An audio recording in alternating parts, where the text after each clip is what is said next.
కింద నీళ్ళు తీసుకుంటే బంద్ చేసినాం, నీటి తీరువ రద్దు చేసినాం. అట్లా ఎన్నో సదుపాయాలు చేసుకున్నాం. రైతులకు బాగా జరుగుతుంది. అప్పుడప్పుడు ఏమవుతుంది, కొన్ని దుష్ట దినాలు వస్తాయి, చెడు గడియలు వస్తాయి. మనోళ్ళు కూడా అలవోకగా ఓట్లేసారు. మీరు గొప్పలో మీరు మాణిగ్రహం గెలిపించారు. కొన్ని నియోజకవర్గాలలో అత్యాశకు పోయి నేను చెప్పిన కూడా అప్పుడు మంది మాటలు పట్టుకొని మారమానం పోతే మళ్ళీ చివరికి ఇల్లు కాలిపోతారు. వీళ్ళని నమ్మితే అమాంతం మింగుతారు, మోసపోతాం. రైతు బంధుకు రామరామ అంటారు, దళిత బంధుకు జైబీం అంటారు. వీళ్ళు ముంచుతారని ఆయన చెప్పినండి. ఆయన వాడు తులం బంగారం ఇస్తా, నీకు బంగారం వడ్డానం పెడతాను కానీ ఆయన నమ్మి ఏమో మీ సంగతి ఎంతో చూద్దామని ఆయన వేశారు. వేసింది ఇరుకపోయారు, బావిలో పడ్డారు, అయిపోయి ఉన్నాయి అన్ని వీకే. మళ్ళా మొదటికి వచ్చానా కైలాసం ఆడలో పెద్ద పంపించినట్టు అయింది. మళ్ళీ అంతే కదా, ఆలోచన లేకుండా ఎటు పడితే అటు ఎవడో ఏదో చెప్తే నమ్మి ఓట్లేస్తే ఏమైంది అనేది ఒక మంచి గుణపాఠం ఇది తెలంగాణ. గ్యారంటీగా మంచిగా సంసారం జరుగుతుంది. జరి తువ్వకొచ్చినాం, రైతులు ఇంత ముఖం తెలివైతుంది, ఇంత బాకీలు కట్టుకుంటుండ్రి. ఎంతో మంది పాపం సిటీలు వేసుకుంటారు, ఏదో వేసుకుంటారు. రైతు బంధు పైసలు పడితే ఎంత సంతోషం ఉంటుంది. ఆయన పోయిన గంగలు కట్టింది.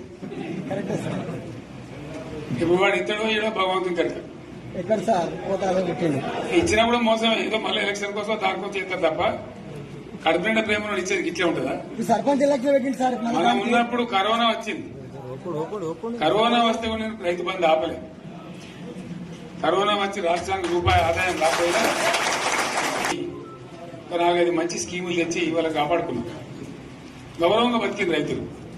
బీమా వచ్చినండి. రైతు బీమా పెడితే ఎంతమందికి సాయం జరిగింది? గుంట భూమి ఉన్న కూడా మంచిగా సాయం జరిగింది. చిన్న రైతు కూడా సాయం జరిగింది. అట్లా అందరికి మనం గొర్రెల కాపలకు గొర్రెలు వేయడం కానీ, చేప పిల్లలు కానీ, అనేక రకాల అన్ని వర్గాల ప్రజలను ఎట్లా ఆదుకోవాలని అట్లా ఆదుకున్నాం. మా తెలంగాణ కదా మేము తెచ్చుకున్నాం కష్టపడి. మా వాళ్ళందరి పైకి రావాలి. కాంగ్రెస్ గవర్నర్ ముస్లింలో ఓట్లేసుకున్న తప్ప ముస్లింలకు మనం చేసిందా? ఇమాం మౌసాలకి మన జీతం ఇచ్చిందా? మనం వచ్చినాకనే ఫస్ట్ టైం వాళ్ళని గుర్తించి వాళ్ళని గౌరవించుకున్నాం. ముస్లిం మైనార్టీ పిల్లలకు, మన గిరిజన పిల్లలకు, మన ఎస్సీ పిల్లలకు, మన బీసీ పిల్లలకు ఎంత మంచి రెసిడెన్షియల్ స్కూల్ పెట్టుకున్నాం. అందరినీ కూడా ముందు తీసుకుపోవాలి. ఇవాళ మన కళ్ళ ముందని నాకు బాధ కలిగేది ఏంటంటే, చిన్న వర్గాల ప్రజలు కాన్వెంట్ స్కూళ్ళలో చదివించలేరు. వాళ్ళ పిల్లలు కూడా బాగా చదవాలని చెప్పి ఎస్సీలకు, బీసీ, మన మైనార్టీ సోదరులకు గురుకుల పాఠశాలలు పెట్టారు. అద్భుతమైన చదువు చదువుకునే వాళ్ళు. ఇవాళ మొత్తం రోజు బడి పిల్లలు విషాహారము, కడుపు నొచ్చుడు, బాధపడు, పురుగులు అన్నం పెట్టుడు. పిల్లలు వెళ్ళిపోతున్నారు ఆ స్కూళ్ళ నుంచి, ఇళ్ళకి వెళ్ళిపోతున్నారు. తల్లిదండ్రులు కూడా భయపడి తీసుకుపోతున్నారు. ఏం ఘోరం ఇది నాకు అర్థం కాదు. మళ్ళీ ఇది చేసిన కూడా ఇప్పుడు మళ్ళీ అదే కాంగ్రెస్ పార్టీ. అంతేనా? మళ్ళా పాత కాంగ్రెస్ మోపోయింది, మళ్ళా కరెంటు కోతలు మోపోయినాయి. వెనకాలం ఇంకేం గతి అవుతుందో, మార్చి ఏప్రిల్ ఏమవుతుందో. ఇంకా కరెంటు కోతలు మోపోయినాయి, మంచినీళ్ళు సరికొత్తలు, అడిగే నాతులు లేడు. ఎవడన్నా గట్టిగా నిలదీసినట్టు వారికి పోలీసు నిలబట్టేయడం. ఇదేనా రాజ్యం? ఇట్లా ఉండదా రాజ్యం? ఎందుకు వచ్చింది ఈ పరిస్థితి చెప్తా. నాకేం గుర్తులేదు. నేనేమంటున్నానంటే, ఇట్లా అనేక పనులు చేసుకున్నాం మనం. గోదావరి నుంచి నీళ్లు తెచ్చుకున్నాం. నీళ్లు తెచ్చుకొని మంచినీళ్ళ తర్వాత సాగునీళ్ళు ఎంపడబడ్డాయి. మెదక్లో యువతల ప్రాంతం అంతా కొంత అందినే నీళ్లు, పాత మెదక్ జిల్లాలో. నీటికి మిగిలిపోయినాయి మన 2 తాలూకాలు, నారాయణఖేడ్, జైరాబాద్. వాళ్ళకి నీళ్లు కావాలి. ఎట్లా రావాలి గోదావరి నీళ్లు? సింగూరు ఒక టైంలో నిండుతుంది, ఒక టైంలో నిండదు. మరి నిండినప్పుడు ఎట్లా గోదావరి నీళ్ళు దిక్కు? సింగూరు నుంచి లిఫ్ట్ చేసి సంగమేశ్వర బసవేశ్వర అని 2 లిఫ్ట్లు పెట్టుకుంది.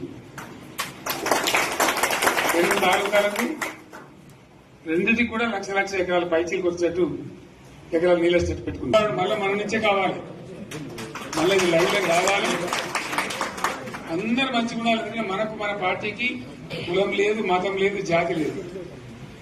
తెలంగాణలో ఉన్న ప్రతి బిడ్డ మనోడే. వాళ్ళు ఏ మతం ఉన్నారు, ఏ కులం ఉన్నారు మనకు అవసరం లేదు. ఈ తెలంగాణ బార్డర్ గీత లోపలిన బిడ్డలు అందరు మనోళ్ళే, అందరు బాగుపడాల్సిందే. ప్రతి ఒక్కరికి న్యాయం జరగాల్సిందే. ఆ న్యాయం జరిగి ఆ ఫలితాలు తెలంగాణకు వచ్చేదాకా ఇంకెవ్వడు కొట్లాడాడు, ఎవరితో కాదు. అది అబద్దాల పంచాంగం. మళ్ళా మనమే కొట్లాడాలి, అంతేనా? పక్క మాట అనేది కొట్లాడదాం కదా. ప్రాణం పోయినా సరే తెలంగాణకు రక్షకులు మనమే, తెగించి కొట్లాడాల్సిందే. తెలంగాణ హక్కులను కొట్లాడాల్సిందే, మనమే కొట్లాడి తీరాల్సిందే. కానీ రెండవ మాట లేదు. కాబట్టి దయచేసి అవసరమైన సందర్భంలో మీ జిల్లా నాయకులు పిలిపిస్తారు, రాష్ట్రం నుంచి నేను కూడా పిలిపిస్తాను. మీరు సిద్ధపడి ప్రత్యక్ష ప్రజా పోరాటాలు లేవదీసైనా సరే మన ప్రాజెక్టులు సాధించుకోవాలి, మన నీళ్లు సాధించుకోవాలి, మన ప్రజలకు అన్యాయం జరుగుతుంటే ఎదురు తిరగాలి, కొట్లాడాలి. తప్పకుండా ప్రజలకు న్యాయం చేసేదాకా మనం ముందు పోతూనే ఉండాలి. తెలంగాణ కోసమే బయలుదేరిన జెండా గులాబీ జెండా. తెలంగాణను సాధించింది గులాబీ జెండా. తెలంగాణను మంచిగా చేసి లైన్లో పెట్టింది గులాబీ జెండా. భారతదేశంలో నంబర్ 1 అనేక విషయాల్లో చేసి సాధించి చూపెట్టింది గులాబీ జెండా. సరే, నేను గంభీరంగా మౌనంగా చూస్తున్నా. నేను కొడితే వట్టి కొట్టు నాకు అలవాటు లేదు కదా. చూద్దాము.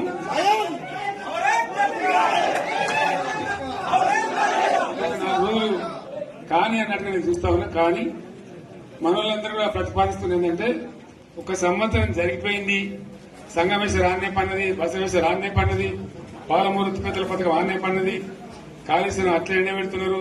ఇవన్నీ అన్యాయాలని. కాబట్టి ఫిబ్రవరి నెలాఖరులో ఒక పెద్ద బహిరంగ సభ పెట్టాలి, మీరు కథ చూడాలి అని జరుగుతూ ఉంది. కాబట్టి మీరు కూడా పెద్ద ఎత్తున దయచేసి ఆ సభకు కదిలి రావాలి. కదా దూరమే ఉండదు. ఆ రకంగా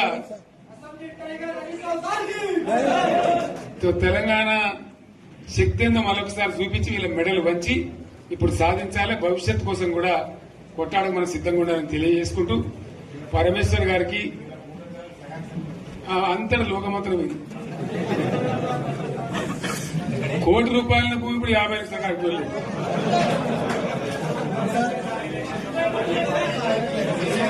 ఈ ఒక్కని బాధ ఒక ఆయన వచ్చింది మన, ఒక ఆయన ఒక 10 మంది వచ్చారు హైదరాబాద్కి. అందులోకి 2 ముస్లిం సోదరులు వచ్చారు. साहब सोप तवा हो गया, इफलासी मुफलासी बच्चे क्या दबे होगा. तुम्हारा क्या हुआ बहन, तुम्हारा क्या हुआ? तुम हैदराबाद में तुम लोग हैं. मेरा कारोबार है साहब, मेरा छोटा मोटा कारोबार है, होटल भी है. 70% गिरा गिर गया. हर कोई पूछ रहे, हर कोई केसीआर को याद कर रहा है सामान. వాళ్ళు మాట్లాడుతున్నారు. ఎక్కడ ప్రతి ఒక్కరు భూముల ధరలు పోయినాయి, మందు పోయినాయి, మసాలా అన్ని పోయినాయి. ఎంత మంచిగా 4 ఎకరాల రైతు నేను 4 కోట్ల ఆసామి అనుకుంటుండే. అంత ధీమా ఉంది.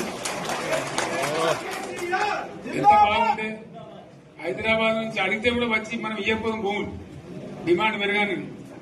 అంత బ్రహ్మాండంగా మారుమూల ప్రాంతంలో కూడా 40 లక్షలు 50 లక్షలు ఎకరానికి ఉండే.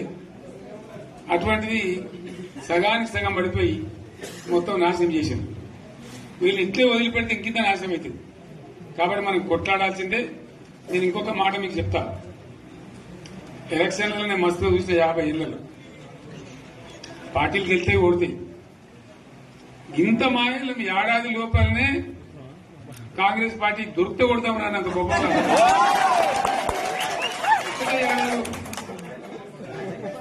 ఇంకా వాళ్ళ పొంద తెలివికి నిన్న వారి పార్టీడే మంది పెట్టలు అదేందో పోలింగ్ పెట్టిన వాడు చూసిరా మీరు? ఆ పోలింగ్ పెడితే 70% మనకు వచ్చింది, 30% మనకు. వాడు పెట్టింది మనం పెట్టింది కాదు. 75 ఇది పరిస్థితి. అదే నేను ఏమంటున్నా అంటే ఫామ్ హౌస్ అంటే ఈడ ఏముంటది వారి ఉంటది మక్కు ఉంటది అల్లం ఉంటది కాంగ్రెస్ వాళ్ళు ఎంత మంచి చేస్తే పారబడి తవ్వచ్చు కూడా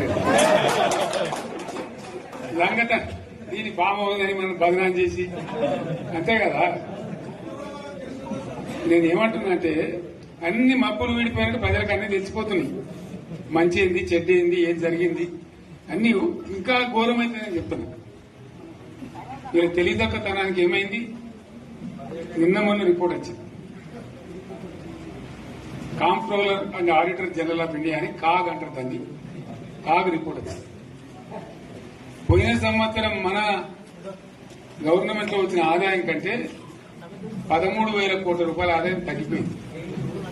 ఇంకా మార్చి పోయేవరకల్లా ఇంకో 3-4 కోట్ల అవుతుంది. అంటే 15,000 కోట్ల ఆదాయం పోతుంది.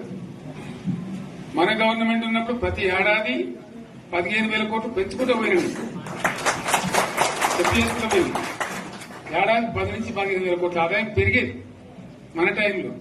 అంత జాగ్రత్తగా మనం వివాదం చేస్తాం. ఇలా ఉల్టా 15,000 కోట్లు పడిపోయింది. ఇంకా వాడేమిస్తాడుగా, ఇంకా ఇస్తారా? ఇంకో 4-5 నెలలకి జీతాలే కష్టమైంది. దొడ్డు అందరు పెండింగ్ పెట్టి రిటైర్ అయిన దొత్తలు పైసలు మీరు చూస్తారు కదా పేపర్లలో.